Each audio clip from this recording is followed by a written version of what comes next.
උදෑසන 6යි. මේ ශ්‍රී ලංකා ගුවන්විදුලි සංස්ථාවයි. මෙන්න ප්‍රවෘත්ති. සංස්කරණය මොහාන් පෙරේරා, ප්‍රකාශය ඥානින්ද පෙරේරා. උත්සව සමයේදී සංචරණ සීමාකොට සෞඛ්‍ය කටයුතුවලට සහාය දෙන්නයි සෞඛ්‍ය සේවා නියෝජ්‍ය අධ්‍යක්ෂ ජෙනරාල්වරයාගෙන් ඉල්ලීමක්. මෙරටින් හමු වූ කොවිඩ් ආසාදිතින්ගේ සංඛ්‍යාව 31,000 ඉක්මවති. මරණ සංඛ්‍යාව 147ක් දක්වා ඉහළට. ජාතික අධ්‍යාපන විද්‍යාපීඨවල පාඨමාලා හැදෑරූ අයට පත්වීම් ලබා දීම සඳහා තොරතුරු එක්රැස් කරේ. විදේශ සේවා නියුක්ති කාර්යාංශයේ රාජකාරී සාමාන්‍ය පරිදි. ක්‍රීඩාව වෙනුවෙන් වූ ගුවන්විදුලි හෝ රූපවාහිනී නාලිකාවක් මෙරට නොමැතිවීම ගම්බද දරුවන් ක්‍රීඩාව කෙරෙහි නැඹුරු කිරීමට බාධාවක් වේතැයි ඇමති නාමල් රාජපක්ෂ මහතා කියයි. එක්සත් ජාතික පක්ෂයේ ජාතික ලැස්තු මන්ත්‍රී දුරයට අයකු නම් කිරීම ලබන මාසයේදී. කොවිඩ් වසංගතය හේතුවෙන් රටවල් අගුළු දැමීම නිසා වායුගෝලයට කාබන් ඩයොක්සයිඩ් විමෝචනය 7%කින් අඩුවෙයි. තවත් ජයක් වාර්තා කරමින් Colombo Kings Lanka Premier League cricket තරඟාවලියේ පෙරමුණට. මේ ප්‍රවෘත්ති ප්‍රකාශය ශ්‍රී ලංකා ගුවන්විදුලි සංස්ථාවෙන්. කොවිඩ්-19 පාලනය කිරීම සඳහා ජනතා සහාය තවදුරටත් බලාපොරොත්තු වන බව සෞඛ්‍ය සේවා නියෝජ්‍ය අධ්‍යක්ෂ ජෙනරාල් වෛද්‍ය හේමන්ත හේරත් මහතා පවසයි. එබැවින් සංචාරණය හැකිතාක් සීමා කරන්නයි ඉල්ලීමක් කරේ. දිවයිනේ බොහෝ ප්‍රදේශවලින් කොවිඩ් ආසාදිතයින් වාර්තා වෙමින් පවතී. ඔවුන් බොහෝ දෙනෙකු කොළඹට පැමිණි අය බව හඳුනාගෙන ඇත. කොළඹ නගරයට පැමිණීම හෝ සාප්පු සවාරියාම මෙන්ම ජනතාව වැඩි වශයෙන් ගැවසෙන ස්ථානවල රැඳී සිටීමෙන් වළකින්නයි ඔහු කියා සිටී. වසා දමා ඇති ප්‍රදේශවල PCR පරීක්ෂණ උපරිම ප්‍රමාණයෙන් සිදුකොට එම ප්‍රදේශ විවෘත කිරීමට අපේක්ෂා කෙරේ. මේ රෝගීන් මේ ආකාරයට දිවයිනේ විවිධ ප්‍රදේශවලින් හමු වන්නේ. ඒ වගේම හමු වුණු රෝගීන් පිළිබඳව අධ්‍යයනය කරපුවාම අපිට හොයාගෙන දැනගන්න පුළුවන් වෙලා තියෙන්නේ මේ රෝගීන්ලා ඒ ප්‍රදේශවලට ගිය අය. එහෙම නැත්නම් කොළඹ නගරයේ සිට වෙනත් පළාතක සිට කොළඹ නගරයට පැමිණ මේ අවදානම් ප්‍රදේශවල ගැවසී ආපහු යම් යම් රෝගීන් සමග යම් ආකාරයකට දැනුවත්ව හෝ නොදැනුවත්ව ආශ්‍රය කරලා ආපහු ගියාම මේකෙන් පෙන්눔 කරන දේ තමයි මේ සංචරණයේ හරහා තමා ඒ පළාත්වලට පැතිරිලා ගිහින් තියෙන්නේ. මේ తত্ত্বය අවම තත්වයකට පවත්වාගෙන යාමට අපි සියලු දෙනාම දැඩි ලෙස මේ අවස්ථාවේදී අධිෂ්ඨාන කර ගැනීම වැදගත් වෙනවා. විශේෂයෙන් උත්සව සමයේදී හෘද රෝගීන්ට කොවිඩ් ආසාදනය වුවොත් ජීවිත අවදානම වැඩි බව කළුබවිල රෝහලේ හෘද රෝග පිළිබඳ විශේෂඥ වෛද්‍ය අනිදු පතිරණ මහතා පවසයි. අධිරුධිර පීඩනය, දියවැඩියාව හා හෘද රෝග ඇති අය නිතිපතා තම දෛනික ඖෂධ ගත යුතුයයි ඔහු කියා සිටී. කොවිඩ් හේතුවෙන් රෝහල්වලට යාම නතර නොකරන්නයි ඔහු ඉල්ලීමක් කරයි. හෘද රෝගියෙකු කොවිඩ් ආසාදිතයෙකු වද ඔහුට හදිසි ප්‍රතිකාර කිරීමට පහසුකම් සලසා ඇත. මිනිසුන්ගේ මාරාන්තික රෝග ගැලුවාම ප්‍රධානම ස්ථානයේ ඉන්නේ හෘද රෝග. ලංකාවේ දැන් තත්ත්වෙත් එහෙමයි. අද දිනේ බැලුවත් දිනකට මම හිතන්නේ ලෙඩ 40ක් 50ක් විතර දවසකට හෘද රෝග හින්දා මිය යනවා. කොරෝනා වැළඳුනොත් හෘද රෝගීන්ට ජීවිත අවදානමක් හැවදීමේ අවදානම වැඩි හින්දා අපි හෘද රෝගයක් තියෙන ලෙඩෙක් විශේෂයෙන් සැලකිලිමත් විය යුතුයි. කොහොමද ජීවිතේ බේරගන්නේ, නිසි ප්‍රතිකර්ම ලබා ගන්නෙත් කියලා. හෘද රෝගයක් තිබුණත් නැතත් කොරෝනා වලින් ආරක්ෂා වීම ඉතාම වැදගත්. හුඟ දෙනෙකුට ආබාධ ඇති වෙන්නේ නැතත් යම්කිසි කොටසකට ආබාධ ඇති වෙන හින්දා කොරෝනා රෝගය වැළකීම වැදගත්. හෘද රෝගීන් විශේෂයෙන් සැලකිලිමත් විය යුතුයි. රෝග ලක්ෂණ වෙනස් වුණොත් රෝහලක් වෙත හෝ වෛද්‍ය උපදෙස් සඳහා ලොමිය යුතුයි. මෙරට කොවිඩ් මරණ සංඛ්‍යාව 147ක් දක්වා ඉහළ ගොස් තිබේ. කොළඹ 13 ප්‍රදේශයේ පදිංචි අවුරුදු 82ක කාන්තාවක් මුල්ලිරියාව මූලික රෝහලේ දැඩි සත්කාරයකගේ ප්‍රතිකාර ලබමින් සිටින අවස්ථාවේ මිය ගොස් ඇත. අධික රුධිර පීඩනය හා කොවිඩ් නියුමෝනියා තත්ත්වය මරණයට හේතුව ලෙස දැක්වේ. ඊයේ දවස තුළ කොවිඩ් ආසාදිතයින් 762 දෙනෙකු හඳුනා ගැනුණි. බිනුවන්ගොඩ, පෑලියගොඩ සහ බන්දනාගාර කොවිඩ් පොකුරේ මුළු එකතුව 27747ක් වී තිබේ. එමෙන්ම මෙරටින් වාර්තා වූ සමස්ත කොවිඩ් ආසාදිතයින්ගේ සංඛ්‍යාව ඊයේ 31000 ඉක්මවනු ලැබිය.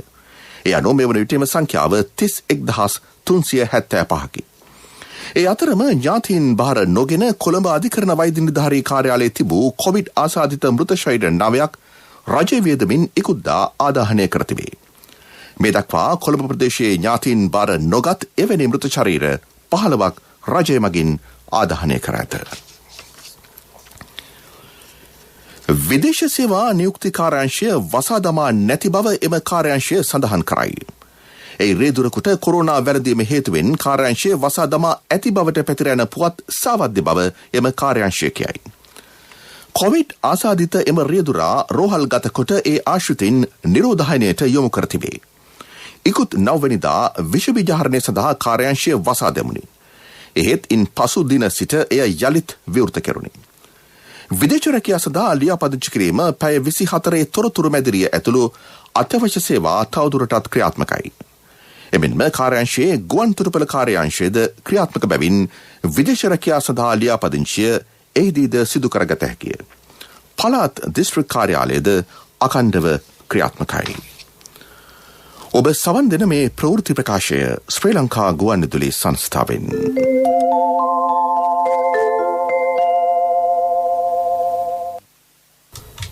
ක්‍රීඩාව වෙනුවෙන් වෙන් වූ ගුවන් විදුලි හෝ රූපවාහිනී නාලිකාවක් මෙරට නොමැතිවීම බලවත් අඩුවක් බව අමාත්‍ය නාමල් රාජපක්ෂ මහතා පවසයි. පවතින මාධ්‍ය ප්‍රවාහය තුළ ප්‍රවෘත්ති ප්‍රකාශනයන්හිදීද ක්‍රීඩාවට තරම් ඉඩක් ලබා නොදීම ගම්වල දරුවන් ක්‍රීඩාව කරේ උනන්දු කිරීම මන්දගාමී තත්ත්වයක් ඇති කර ඇතැයි ඇමතිවරයා ඊයේ පැවති උත්සවයකදී කීවේය. ක්‍රීඩාව වෙනුවෙන් වෙන් වෙච්ච නාලිකාවක් අද ලංකාවේ නැහැ. ඒ තුන අපේ ගම්වල දරුවන්ට ක්‍රීඩාව බලන්න විදියක් නැහැ. ක්‍රීඩාව බලන්න වෙන්නේ පත්තරේ පිටු 2කයි නිවුස් එකේ විනාඩි 1කමාරකයි. ඒකත් අපි පාර්ලිමේන්තුවේ වැඩි කෑ ගහගත්තේ නැති දවසක් තියෙනවා නම් තමයි ඒ විනාඩි 1කමාරත් හම්බෙන්නේ. අපි වැඩිපුර කෑ ගත්ත දවසට 1කමාරත් අපිට හම්බ වෙනවා. ඒක ක්‍රීඩකයට හම්බ වෙන්නේ නැහැ. ප්‍රථම වරට සංවිධානය කෙරෙනු සබුද්ධි ක්‍රීඩා සාහිත්‍ය සම්මානුලෙල ක්‍රීඩා අමාත්‍යාංශයේ ඩන්කන් වයිට් ශ්‍රවණාගාරයේදී ඊයේ පැවැත්විනි. එහිදී ජාතික ගුවන්විදුලියේ වෙළඳ සේවය ඉදිරිපත් කළ ක්‍රීඩා සංග්‍රහය වැඩසටහනට විශේෂ ගෞරව සම්මානයක් හිමිවිය. දශක 4කට වැඩි කාලයක් ගුවන්විදුලියෙන් ක්‍රීඩා විස්තර කතනට එක් වූ ප්‍රවීණ ක්‍රීඩා විස්තර විචාරකින් වන ප්‍රේමසිර ඇපාසිංහ හා පාලිත පෙරරැන මහත්වරු මෙහිදී රන් සම්මානයෙන් පෙදුම් ලැබුව.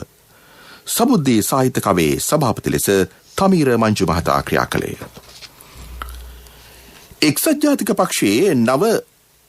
එක්සත් ජාතික පක්ෂයේ හඬ පාර්ලිමේන්තුවට අවශ්‍ය බව පක්ෂය තේරුම්ගෙන ඇතැයි එහි නායක රුවන් විජේවර්ධන මහතා පවසයි. එබැවින් ලබන මාසයේදී තම පක්ෂයට ජාතික ලැයිස්තුවෙන් හිමි වූ මන්ත්‍රී අසුන සඳහා පුද්ගලයෙකු තෝරා යවන බව ඔහු කියා සිටි. හලාවත පැවති එම පක්ෂයේ රැස්වීමකින් පසු ඔහු මේ බව කීවේය. පොළොන්නරුව වකුගඩු ප්‍රතිකාර රෝහල ලබන මාසයේදී ජනතායිතයට පත් කරයි. ඒ ඉදිකිරීම් වලින් 98ක් අවසන් කර ඇති බව සෞඛ්‍ය අමාත්‍යාංශය සඳහන් කරයි. මේ සඳහා සම්පූර්ණ ආයෝජනය රුපියල් කෝටි 1,200කි. චීනය ආධාර සපයයි. ඇඳන් 200කින් යුත් එහි රුධිර කාන්දු කරන ඇඳන් 100ක් ඇතුළත්ය. වකුගඩු බද්ධ කිරීමේ ශල්‍යාගාර දැඩි සත්කාරයකක වැනි පාසුකම් රැසක් එහි පවතී. රෝහල් කාර්ය මණ්ඩලයටද වෙනමම අංග සම්පූර්ණ නේවාසික පහසුකම් ඇත. රත්ගම වැඩවාසය කළ පූජ්‍ය නෙදර්ලන්තයේ ජිනවංශ ස්වාමින් වහන්සේගේ අපවත්වීම සම්බන්ධයෙන් පොලිස් පරීක්ෂණ අඛණ්ඩව ක්‍රියාත්මකයි. අපරාධ පරීක්ෂණ දෙපාර්තමේන්තුවද ඒ පිළිබඳ පරීක්ෂණයක් සිදු කරන බව පොලිස් මාධ්‍ය ප්‍රකාශක නියෝජ්‍ය පොලිස්පති අජිත් රෝණ මහතා ඊයේ පැවසිය. දෙහි ශරීර කොටස් රසායනාගාර පරීක්ෂණ වෙත යොමු කර තිබේ. රත්ගම පොල්ගස්තුව ආරණ්‍ය සේනාංශනයේ උන්වහන්සේ වැඩවිසූහ. එහිමියන්ගේ අභිරහස් අපවත්වීම සම්බන්ධයෙන් විමර්ශනයක් කරන්නයි අගමැති මහින්ද රාජපක්ෂ මහතාද පොලිස්පතිවරයාට උපදෙස් දී තිබේ. මේ අතර අපවත් වූ ස්වාමින් වහන්සේගේ ශ්‍රී දේහය පිළිබඳ අවසන් කටයුතු කිරිමැටිය සුසාන භූමියේදී ඊයේ සිදු කෙරුණි. ශ්‍රී ලංකා ගුවන්විදුලි සංස්ථාවේ 95 වන සංවත්සරයේ සැමරීමට සමගාමීව වැඩසටහන් රාශියක් සංවිධානය කර තිබේ. සිංහල ස්වදේශීය සේවය ඔස්සේ ධර්මදේශනා මාලාවක් ප්‍රචාරය කරේ. ලබන 16 වෙනිදා තෙක් සිත නිවන බුදුබණ ධර්මදේශනා මාලාවට අපවත්වී වදාළ සහ සුජීවත්ව සිටින විචිත්‍ර ධර්මදේශකයන්න් වහන්සේගේ ධර්මදේශනා ප්‍රචාරය කරේ. අද පෙරවරු 8ට අස්කිරි මහාවිහාර පාර්ශවයේ අනුනායක පූජ්‍ය වෙඩරුවේ උපාලි ස්වාමින් වහන්සේගේ ධර්මදේශනයක්ද රාත්‍රී 8ට කොළඹ විශ්වවිද්‍යාලයේ බෞද්ධ අධ්‍යනාංශයේ කතිකාචාර්ය ආචාර්ය පූජ්‍ය මඩිහේ සුගතසිරි ස්වාමින් වහන්සේගේ ධර්මදේශනාවක්ද ප්‍රචාරය කිරීමට නියමිතයි.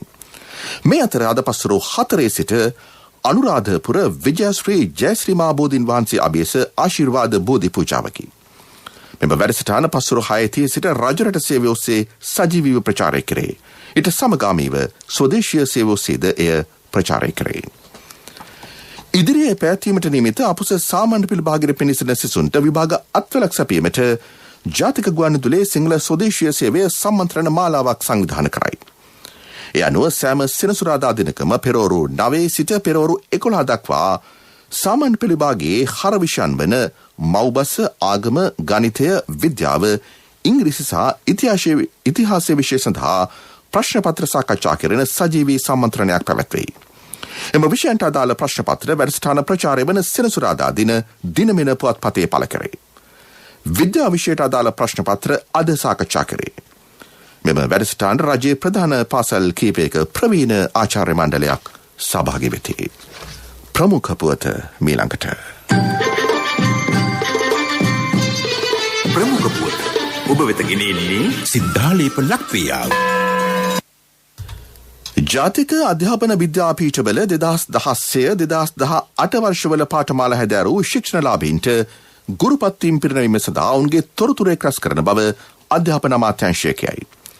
අමාත්‍යාංශයේ අතිරේක ලේකම් ජී.කේ. සුබෝධනී මහත්මිය පැවසුවේ කොරෝනා වෛරසයේ ව්‍යාප්තිය හමුවේ ප්‍රථම වරට මාර්ගගත ක්‍රමයක් ඔස්සේ එම තොරතුරු රැස් කරන බවයි. අධ්‍යාපන අමාත්‍යාංශයේ වෙබ් අඩවියට පිවිස එම තොරතුරු ඇතුළත් කළ හැකිය. තොරතුරු ලබා ගැනීමේ කාල සීමාව ලබන 17 වෙනිදා දක්වා දීර්ඝ කර ඇතැයිද ඇය සඳහන් කළාය. විශාල පිරිසක් වෙබ් අඩවියට පිවිසීමට උත්සාහ දැරීම හේතුවෙන් නැතිවන අපහසුතා මගහැරවීම එහි අරමුණයි. දැනට පුරප්පාඩු ඇති ජාතික පාසල් පිළිබඳව වෙබ් අඩවියෙන් තොරතුරු ලබාගත හැකි බව අතිරේක ලේකම්වරිය ජාතික ගුවන්විදුලියට පැවසුවාය.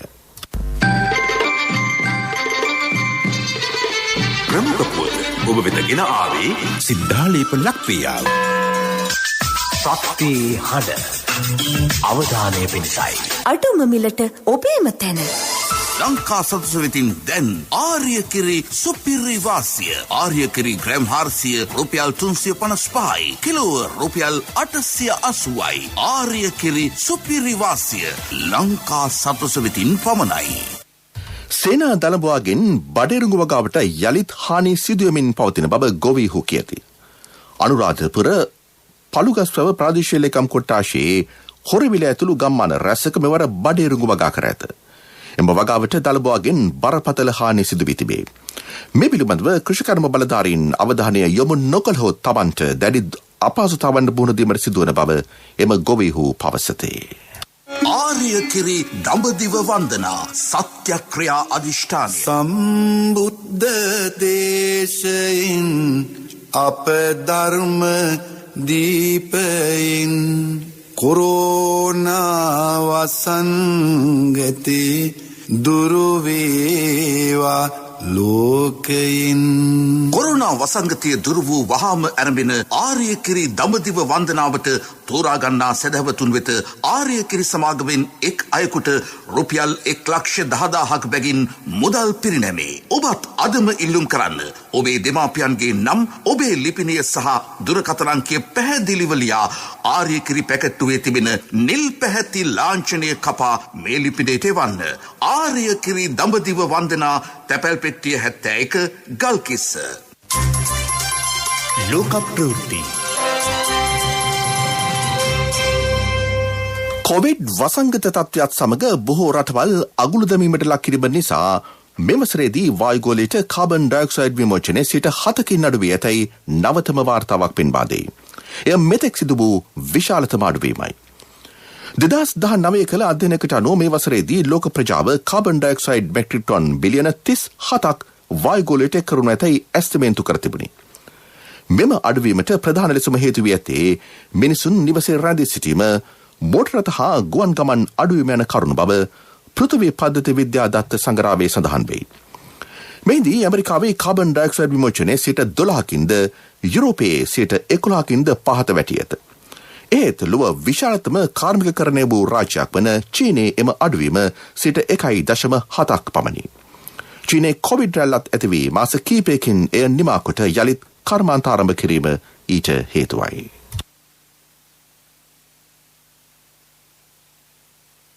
දැන් සංවර්ධන පුවත. සියඹලාපේ තෙත්බිම් සංවර්ධන ව්‍යාපෘති ආරම්භ කුලෙල අද පෙරවරු 8ට සියඹලාපේ තෙත්බිම් උද්‍යාන පරිශ්‍රයේදී පැවැත්වේ. නාගරික සංවර්ධන, වෙරළ සංරක්ෂණ, අපද්‍රව බැහැරලීම සහ ප්‍රජා පවිත්‍රතා කටයුතු රාජ්‍ය අමාත්‍යාංශය එය ක්‍රියාත්මක කරයි. ඒ අතරම සමරූපී වනාන්තර ක්‍රමය යටතේ වනවගාව ව්‍යාප්ත කිරීමට හරිත උදය පාරිසරික භාරය ඉදිරිපත් වී තිබේ. පැවැති රජයන් පැල ලක්ෂ ගණන් රෝපණය කළත් ඒවායේ නිසි නඩත්තුවක් සිදු නොවනි. එනිසා අපේක්ෂිත වනගහනය ඉහළ යාමක් නොවිය. විද්‍යාත්මකව පැල රෝපණය කිරීමට සමරූපී ක්‍රමය යොදා ගනී. මේ නියාමන ව්‍යාපෘතියක් ලෙස තංගල ප්‍රදේශයේ අක්කර 20ක කඩුලාන වනවගාවක් සිදු කිරීමට නියමිතයි. ක්‍රීඩා පුවත් ලංකා ප්‍රමියර් ලීග් 2020 පන්දුවෙන් පන්දුව දැනගන්න ජාතික කොහන් විදුලියෙන්. ලංකා ප්‍රීමියර් ලීග් ක්‍රිකට් තරඟාවලියේ පැවති තරගෙන් දඹුල්ල වයිකින්ස් පරාජය කොට කඩලු 6ක ජයක් වාර්තා කිරීමට කොළඹ කිංස් කණ්ඩායම සමත් විය. මුලින් පන්දුර පාරතුන් වයිකින්ස් කණ්ඩායමෙන් කිංස් කණ්ඩායමට ජයග්‍රහණය සඳහා ලකුණු 204ක ඉලක්කයක් එල්ල විය. එම ඉලක්කය හබාගිය කිංස් කණ්ඩායම ඕවර් 19කදී කඩලු 4කට ලකුණු 205ක් රැස් කරමින් තරගයේ ජයගත්තේ. එම කණ්ඩායමේ කඩලු 4ක් ලකුණු 128ක් තුල බිඳවැටී තිබූ අවස්ථාවක පිටේට පිවිසී ක්වයිස් ආමඩ් පන්දු 22කදී 6 පාර 5ක් සහිතව නොදවී ලකුණු 50ක් රැස් කළේය. ඊට අමතරව ලෝරි එවන්ස් ලකුණු 53යි. මේ අනුව තරඟාවලියේ ලකුණු සටහනේ පෙරමුණට පැමිණීමට කොළඹ කිංස් කණ්ඩායමට හැකි විය. ඔවුන් සහභාගී වූ තරඟ 8න් 6ක්ම ඔවුන් ජයගෙන තිබේ. ක්‍රීඩා පුවත් ලංකා ප්‍රමියර් ලීග් 2020 පන්දුවෙන් පන්දුව දැනගන්න ජාතික කොහන් විදුලියෙන්.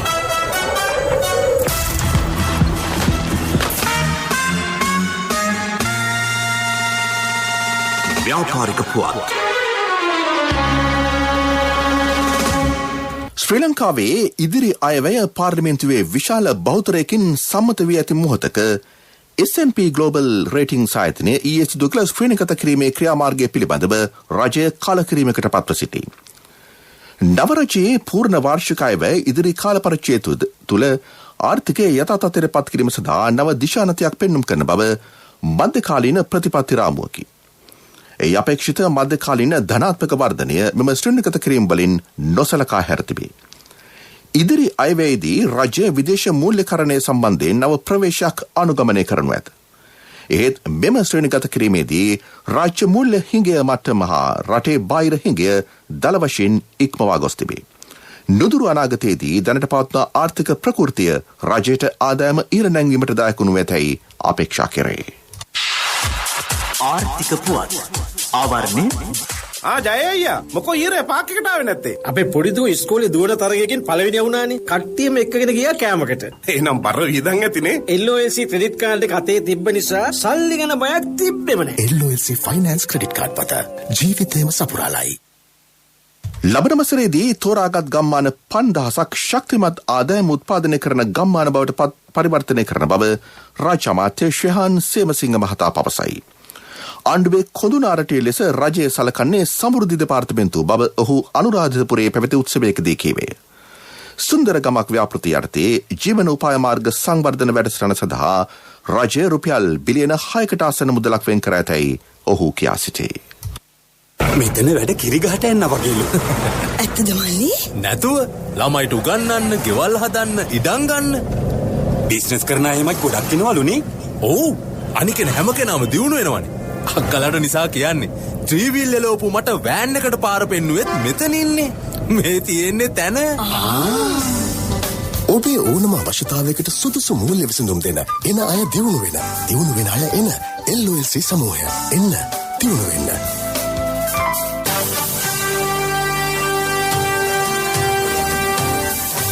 කාලගුණ වාර්තාව. දිවයිනේ බොහෝ ප්‍රදේශවලට අද වැසි රහිත කාලගුණයක් අපේක්ෂා කරන බව කාලගුණ විද්‍යා දෙපාර්තමේන්තුව සඳහන් කරයි. සබරගමුව හා මධ්‍යම පළාත්වලත් කළුතර ගල්ල හා මාතර දිස්ත්‍රික්කවලත් පසුරුවේදී වැසි ස්වල්පයක් ඇතිවිය හැකිය. මඩකලපුව අම්පාර හා හම්බන්තොට දිස්ත්‍රික්කවලද ස්ථාන කීපයක පෙරවරුවේ මද වැසි ඇතිවිය හැකිය. ශ්‍රී ලංකා ගුවන්විදුලි සංස්ථාවේ 95 වසරක අභිමාන වැඩසටහන යටතේ අද ප්‍රවීණ මාධ්‍යවේදී හඩ්සන් සමරසිංහ මහතා පිළිබඳව ගෙන එන විචිත්‍රාංගය දැන්. 95 වසරක අභිමාන ආසියානු ගුවන්විදුලි වංශකතාවේ උරුම ලද්දු. කළම්බු කෝලින් කතා කරමු. මට ඕනනම් කියන්න පුළුවන් සද්ධර්ම රත්නාවලියේ ධර්මසේන හාමුදුරුවෝ කියපු ආචාර්ය මට කතා කරන්නත් පුළුවන්. අනගාරික ධර්මපාලතුමා කතා කරේ කොහොමද? ලාංකේය ගුවන්විදුලි වංශකතාවේ වඩාත් ආందోලනාත්මක මාධ්‍ය චරිතයක් වන ඔහු ගුවන්විදුලි සංස්ථාවේ වැඩිම වාර ගණනක් සභාපති පදවියට පත් වූ මාධ්‍යකරුවාය. ඔහු නමින් හඩ්සන් සමරසිංහ. ඔය සභාපතිකම් මැතිඇමතිකම් අනවශ්‍ය බලාපොරොත්තු නෑ මග. පැණිතනිය ග්‍රාමයේ ඉංග්‍රීසි ද්විභාෂා පාසලෙන් මූලික අධ්‍යාපනය ලැබූ හඩ්සන් සමරසිංහ මෙරට ප්‍රමුඛ පිරිවෙනක් වූ වැල්ලවත් ධර්මෝදය පිරිවෙනින්ද අධ්‍යාපනය ලබා ඇත. විද්‍යාලංකාර විශ්වවිද්‍යාලය හෙවත් කැලණිය විශ්වවිද්‍යාලයේ විද්‍යාර්ථියෙකු වන හඩ්සන් සමරසිංහ මහතා ලංකා ගුවන්විදුලියට සම්බන්ධ වන්නේ 1968 වසරේදී. එම වසරේදීම සහකාර කතිකාචාර්යවරයෙකු ලෙස කැලණිය විශ්වවිද්‍යාලයට අයදුම් පතක් යොමු කර තිබූ සමරසිංහ මහතා ගුවන්විදුලියේ වැඩසටහන් සම්පාදක තනතුරට අදාළ සම්මුඛ පරීක්ෂණයට ඉදිරිපත් වන්නේ කතිකාචාර්ය තනතුරට වඩා මාධ්‍ය මෙහෙවරට ඔහු තුළ වූ වැඩි කැමැත්ත නිසාය. නිවිල් ජයවීර, මහාචාර්ය තිලක් රත්නකාර, කේ.ජේ. විජයදාස, මහගමසේකර වැනි එකල ගුවන්විදුලියේ ජ්‍යෙෂ්ඨ පරිපාලකයන්, ජ්‍යෙෂ්ඨ මාධ්‍යවේදීන් හඩ්සන් සමරසිංහයන් ගුවන්විදුලියට බඳවා ගැනීමේ සම්මුඛ පරීක්ෂණ මණ්ඩලයට එක්වෙයි. වැඩසටහන් සම්පාදකයෙක් ලෙස ගුවන්විදුලියට සම්බන්ධ වන හඩ්සන් සමරසිංහ මහතා මුලින්ම සේවය කරන්නේ ළමා වැඩසටහන් අංශය. සජීවී විස්තර කථනය, ගුවන්විදුලි විචිත්‍රාංග නිෂ්පාදනය, නාට්‍ය සම්පාදනයද සමරසිංහ මහතාට පැවරේ. මිත්‍රත්වයේ පාර මේ හැදෙන්නේ. යලිතරක් යාල්දේවී උතුරට ගමන් කරන දිනය වැඩි ඈත කරමි. ගුවන්විදුලි නිවේදකයෙක් වැඩසටහන් සම්පාදකවරයෙක් වන ඒ මහතා 1989 දී ලාංකේය දේශපාලන වංශකතාවේ අතිශය තීරණාත්මක මොහොතක ඔහු ගුවන්විදුලි සංස්ථා සභාපති පදවියට පත් වේ. එම තීරණාත්මක අවස්ථාවේ ඔහු ගුවන්විදුලි සංස්ථාවේ අධ්‍යක්ෂ ජෙනරාල්වරයා වශයෙන්ද කටයුතු කළේ. Special announcement. Many senior LTT leaders have been killed in a battle in Pudukkottai East. Military spokesman Brigadier Uday Nanaka told Sri Lanka Broadcasting Corporation that the foreign terrorist leaders, including Vidusha, Kamalini Nagesh, Teepan, Durga and Gaddafi. Yuddhaya Nimaviya, then Ratam Nidhase. Yanna ratawate inna maapiye laksana Sri Lankave. Hudson Samarasinghe මහතා ලාංකීය ගීත වංශකතාවේ ජනප්‍රිය ගීත කලාව හඳුන්වා දීමේ පුරෝගාමියාය. සුදු අසුපිට නැගලා මංගල රතේසියා 1994 ඔහු වැඩිදුර අධ්‍යාපනය සඳහා ඇමරිකා එක්සත් ජනපදයේ හාවර්ඩ් විශ්වවිද්‍යාලයට ඇතුළත් වේ. 2003 වසරේ දෙවන වරටත් ගුවන්විදුලියේ සභාපතිවරයා වන ඔහු එතැන් සිට 2015 දක්වා ගුවන්විදුලි සංස්ථාවේ සභාපතිවරයා ලෙස කටයුතු කරයි. ඔබට පුළුවන් විදියට ළඟපාතේ ඉන්න හමුදාවේ සෙබලකුගේ නිවසට නෑගන් ගියොත් ඒක තමයි ලොකුම කෙලෙහි ගුණ සැලකීම. ලාංකීය ගුවන්විදුලි වංශකතාවේ මහත් ආందోලනාත්මක මාධ්‍ය චරිතයක් වන හඩ්සන් සමරසිංහ මහතා ගුවන්විදුලි මාධ්‍යයට විශාල දෙවන පෙළක් නිර්මාණය කළ මාධ්‍යකරුවෙකු වේ. මං කරන වැඩේ මං හරියට කරන්නේ. ඒ බැරි එක හැමතිස්සෙම මොකද කරන්නේ පන්දමක් හරි තියන් යනවා yes sir කියන. ශ්‍රී ලංකාවේ ප්‍රථම FM නාලිකාව වන සිටි FM නාලිකාවේ නිර්මාතෘවරයාද ඔහුය. රඟහල දැන් නැත අඩ අඳුරේ අප දෙදෙනා පෙම්පිලි සඳරේ. හඩ්සන් සමරසිංහ ආසියානු ගුවන්විදුලි වංශකතාවේ නොමැකෙන චරිතයකි. කළම්බු කෝලින් කතා කරමු. 95 වසරක අභිමාන. කතනය සුජීව හරිචන්ද්‍ර, නිෂ්පාදනය නිශාන්ති රවිතුංග. උදැසන ප්‍රධාන ප්‍රවෘත්ති ප්‍රකාශයේ සිරස්තල දැන්වෙන්න යළිත්. උත්සව සමයේදී සංචරණ සීමාකොට සෞඛ්‍ය කටයුතුවලට සහාය දෙන්නයි සෞඛ්‍ය සේවා නියෝජ්‍ය අධ්‍යක්ෂ ජෙනරාල්වරයාගෙන් ඉල්ලීමක්. මෙරටින් හමු වූ කොවිඩ් ආසාදිතයින්ගේ සංඛ්‍යාව 31,000 ඉක්මවති. මරණ සංඛ්‍යාව 147ක් දක්වා ඉහළට. ජාතික අධ්‍යාපන විද්‍යාපීඨවල පාඨමාලා හැදෑරූ අයට පත්වීම් ලබා දීම සඳහා තොරතුරු එක් රැස් කරේ. විදේශ සේවා නියුක්ති කාර්යාංශයේ රාජකාරී සාමාන්‍ය පරිදි. ක්‍රීඩාව වෙනුවෙන් වූ ගුවන්විදුලි හෝ රූපවාහිනී නාලිකාවක් මෙරට නොමැතිවීම ගම්බද දරුවන් ක්‍රීඩාව කෙරෙහි නැඹුරු කිරීමට බාධාවක් විය යැයි ඇමති නාමල් රාජපක්ෂ මහතා කියයි. එක්සත් ජාතික පක්ෂයේ ජාතික ලැයිස්තු මන්ත්‍රී දුරයට අයෙකු නම් කිරීම ලබන මාසයේදී.